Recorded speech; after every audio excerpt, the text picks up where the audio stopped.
Bismillahirrahmanirrahim. Assalamualaikum warahmatullahi wabarakatuh. Kami dari kelompok 3 Bahasa Indonesia, kelas 03 Pendidikan Kesejahteraan Keluarga, Fakultas Teknik Universitas Negeri Makassar tahun 2020.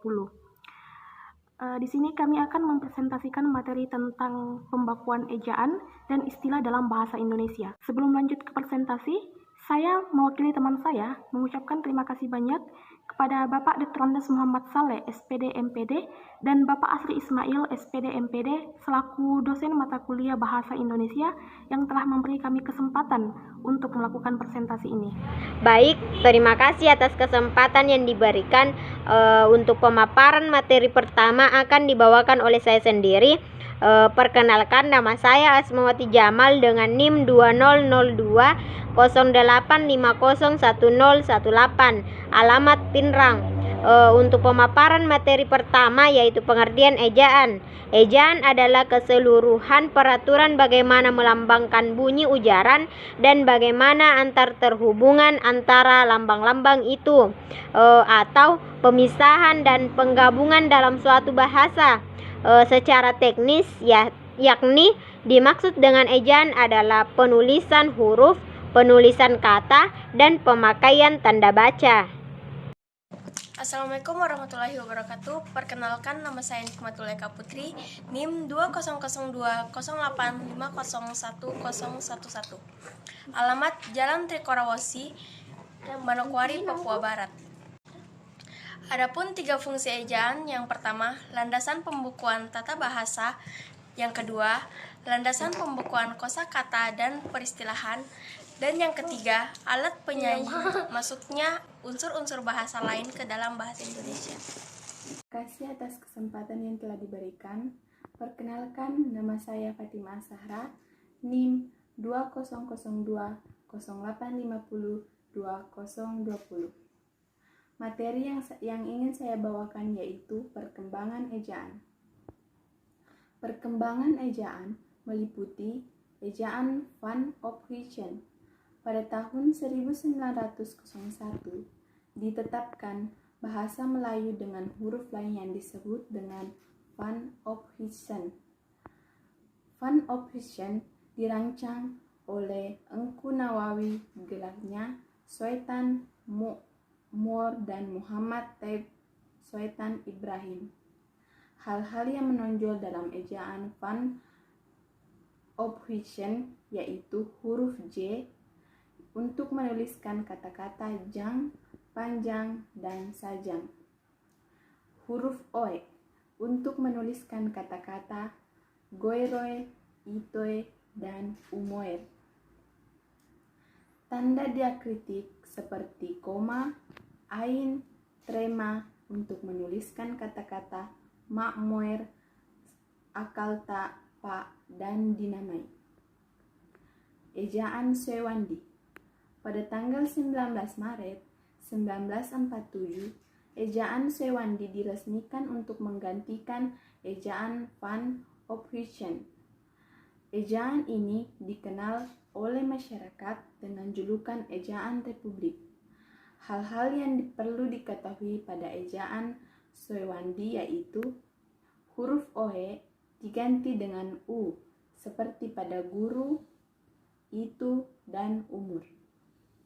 Bunyi hamzah dengan bunyi sentak ditulis dengan K seperti kepada, kata-kata, pak, maklum, dan rakyat.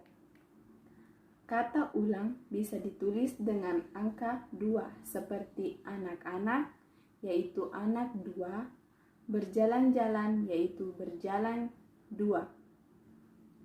Awalan di dan kata depan di keduanya ditulis serangkai dengan kata yang mengikutinya, seperti kata depan di pada, di rumah, di kebun, disamakan dengan imbuhan di, pada, tulis, dan di karang. Ejaan Melindo. Kongres Bahasa Indonesia II, Medan 1959, Sidang Perutusan Indonesia dan Melayu, Slamet Mulyana Syekh Nasir bin Ismail sebagai ketua, menghasilkan konsep ejaan bersama yang kemudian dikenal dengan ejaan Melindo. Perkembangan politik selama tahun-tahun berikutnya mengurungkan peresmian ejaan itu. Ejaan Melindo yaitu ejaan Melayu Indonesia. Ejaan bahasa Indonesia yang disempurnakan. Pada tanggal 16 Agustus 1972, melalui pidato keanekaragaman Presiden Republik Indonesia meresmikan penggunaan ejaan bahasa Indonesia yang disempurnakan. Sebagai patokan pemakaian ejaan ini, selain itu juga direalisasikan umum pembentukan istilah-istilah.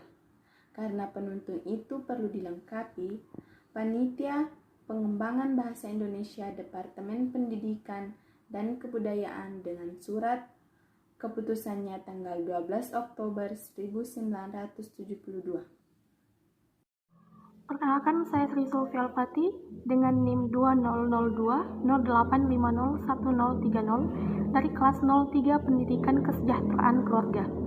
Di sini saya akan mempresentasikan ejaan dalam peristilahan. Ejaan dalam peristilahan terbagi atas 5. Yang pertama adalah ejaan fenomik. Penulisan istilah pada umumnya berdasarkan ejaan fenomik.